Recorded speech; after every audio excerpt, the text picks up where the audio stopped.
Welcome to another edition of Progressive Retail. I'm your host, Corey Mosley. As always, thanks for tuning in. Today, we're talking Progressive F&I with superstar F&I trainer and founder, Shaka Dyson. Let's get started. I've got a special guest for us today. It's Shaka Dyson. He's the founder and CEO of F&I University. He's a killer F&I trainer. One of the gets me fired up. I turn on a YouTube. I'm not even in the F&I department, and I want to go spin some paper. So, Shaka, thank you for joining us today. Come on. Hey, listen, I love the introduction, man. I couldn't be happier to be on your show, man. Well, I appreciate it. I'm glad you can join us today because, again, we have a great F&I show that runs on the network there. But I wanted to take a little different tact and talk to you a little bit today to get some of your ideas, get some of your strategies, because I know you like to keep people fired up. But also, you're on Progressive Retail. So I said, let me get one of the most progressive guys I know in the F&I world on the show today. So what I want to start with is, traditionally, right, F&I department, now I come from the desk, the front end, BC, internet, the floor. So there's there's always been a bit of the Hatfields and the McCoys when it came from F&I and the desk, right? Who's moving money? Who's moving the gross? Talk to me today. Talk to me about where that progress, have we made progress in that area? What's happening in today's F&I office? Yeah, so it's like you said, the Hatfield and McCoys between the sales desk and F&I. That's the approach of the past. You mentioned progressive retail, and it's something that I teach and instill in the F&I managers through Dealer F&I University. And first of all, the reason that issue exists, I've been in it 18 years now, right? And the reason that issue exists is because we've got F&I managers that rely too heavily on the desk to help the F&I managers. They need the desk to pencil deals that maybe have a little bit of rate spread in it, maybe that shows a little bit of love to the F&I managers. And that becomes the issue where F&I managers bump heads with the desk because the desk job is not to help the F&I department. The desk job is to eat up market share, to close deals, help salespeople eat up market share. That's what a dealership's job to do. That's the desk job. And so that's the reason why the issue exists. Now, the way to solve that issue is what I teach, and that's simply F&I managers standing on their own. Right? Becoming beasts on their own, gaining that F&I muscle, gaining that F&I intellect, and becoming great on their own without ever needing the sales desk. And as a matter of fact, going one step further, us F&I managers getting out on the showroom floor and helping the sales desk close deals and eat up market share. That's how we bridge that gap. That's how it's done, and that's the progressive retail I think that you were talking about, and that's the progressive retail that I teach. I teach us F&I people how to be great on our own without needing help from anyone. I love that, and most people won't know. Obviously, they don't know when we film the show. They don't know it's like first thing in the morning and you're already jacked up, ready to go. I love it. Come on. So digital. So let's shift to digital for a minute. Now, obviously, digital affects everything, right? The car buying process, gross profit, invoice on vehicles, incentives. How are some of the progressive F&I managers now dealing with the barrage of online financing, warranties, after sale, all these things that consumers can do post-sale that they're being marketed maybe outside of the dealership? What are the progressive F&I managers doing now? Yeah, first thing is we got to meet the customers where they are.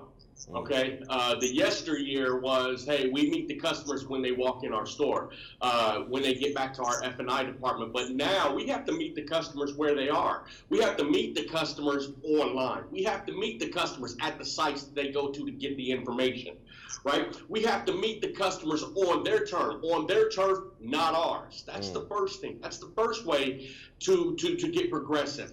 The second way is to address their concerns. And what I mean by that is there's only a few reasons why a customer will go to a credit union, right, versus coming doing financing with us. They trust the credit union, right? They've got a long relationship with the credit union. Right. And furthermore, they think that they'll get better financing from that credit union or an approval. With us. Or an approval. I mean, Yeah. I've seen some paper that wouldn't go conventional that the credit union wrote the check on, right? Yeah, that is the perception, Yeah. right? So those are the reasons. And we have to address those. We have to meet the customer again where they are and on their term. The reason why customers would look to go online to buy a warranty, right? Or call up these commercials on these warranties that they end up going out of business a month later. We have to meet the customers where they are. Right? And so what I mean by that is we have to address the warranty concern. Listen, folks, you're going to purchase a warranty anyway. You might as well purchase that service contract. It's a service contract, not a warranty, number one. But you need to purchase that service contract at the same place where you felt comfortable enough to purchase the vehicle. You already spent $30,000. If you're going to, in fact, spend extra money to purchase an extended service contract, then you need to purchase it at the same place that you felt comfortable spending that $30,000, the same place where you can actually walk into an office, ask me questions, the person who sold it to you, and go a step further. You actually want to purchase it from the same place that if you want to see your service contract in action, all you got to do is walk back to that service department and see it for yourself. That's the place that you need to purchase a service contract from, not from a toll-free number on a commercial somewhere where the warranty company or service contract company is going to go out of business. See, that's meeting that customer on their turf and on their terms. So let me ask you this: everybody's talking about customer experience, right? The customer experience movement. It's super important to the marketplace. So now my question to you is, where are you in this kind of iPad? Like, everybody thinks first off that the iPad solves everything, right? We're gonna get an iPad and then that's customer experience. So dealer says to me, oh, I got a few extra $1,000. I'm gonna buy some iPads for the service lounge. I'm gonna buy some iPads, as if that's the piece. So I wanted to find out, are you bought into the iPad customer experience methodology, and how does that? Where do you think that fits into the F&I process? Absolutely not. No. Here's the deal with the iPad. Let me explain this to you real quick. An iPad can't sell products. People do, right? So an iPad doing a digital presentation or showing numbers or information on an iPad doesn't equate to customer service. Let me explain to you what equates the fastest way to get customer service out of F&I. Speed. Speed is power. In F&I, speed is customer service. Having a great attitude, showing them speed, taking advantage, making the customer understand that we value their time and we're not there to waste it. That's customer service. Rolling out the red carpet, being transparent, full disclosure, having a great attitude, being welcoming to the customer. That's customer service, not an iPad. An iPad does nothing but show information. That's it. That's all it is. It's just digital writing on a pad. That's all. But do you feel like people feel more comfortable though? Like, oh, now they have the iPad and it reduces buyer apprehension. It changes potentially the state of play where, we all know customers who've just walked in and said, hey, no matter what, I'm not buying anything, right? You haven't even gotten a presentation out, haven't even gone to a worksheet of any kind, but it's this ease, it's friendly, I must trust it more. Do you not think there's an impact there at all? Now listen to me, Zillow can't sell a house, right? It takes a realtor to sell a house, right? An iPad can't sell product, all right? It takes an F&I manager, a skilled F&I manager to sell product.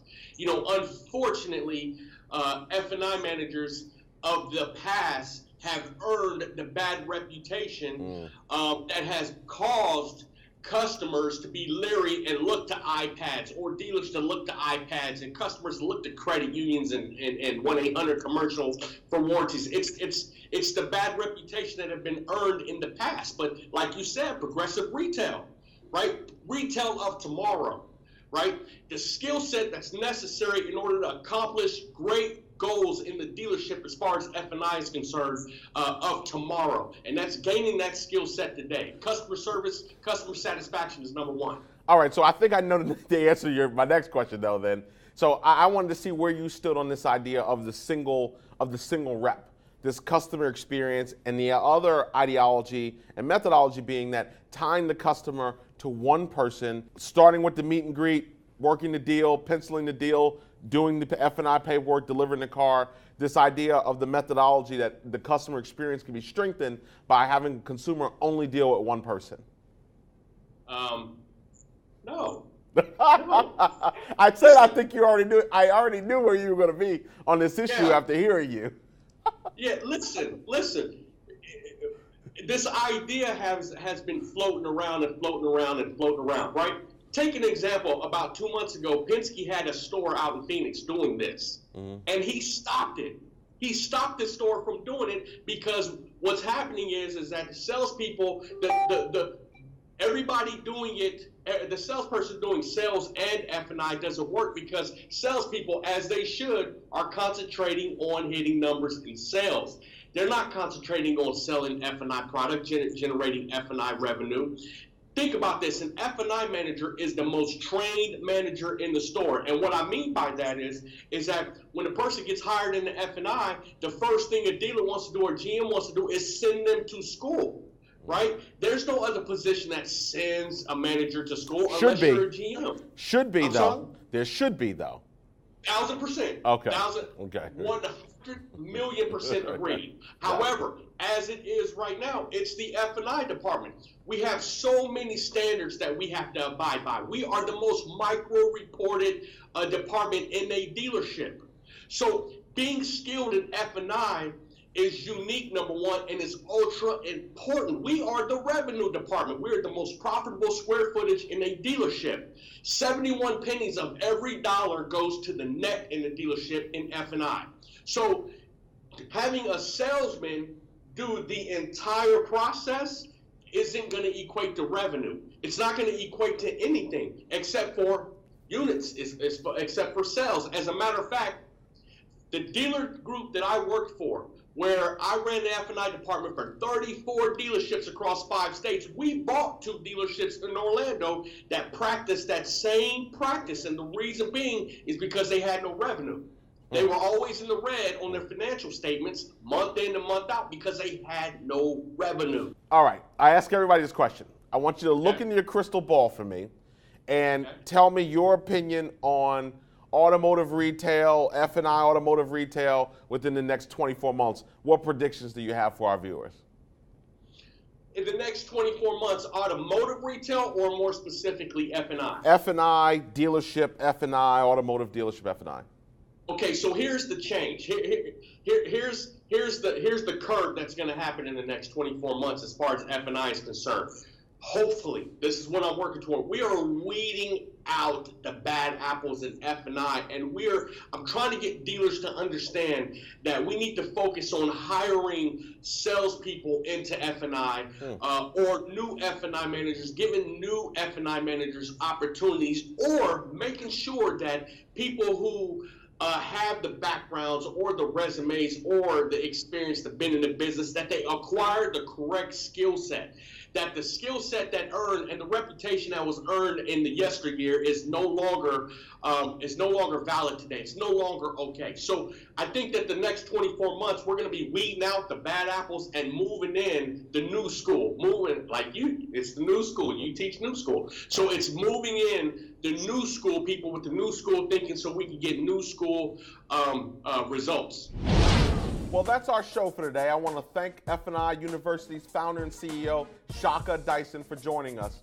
As always, visit mosleyautomotive.com to find out more about how we're helping dealers become more progressive and profitable. This has been another edition of Progressive Retail, exclusively on the CBT Automotive Network. I'm Corey Mosley, and I'll see you next week.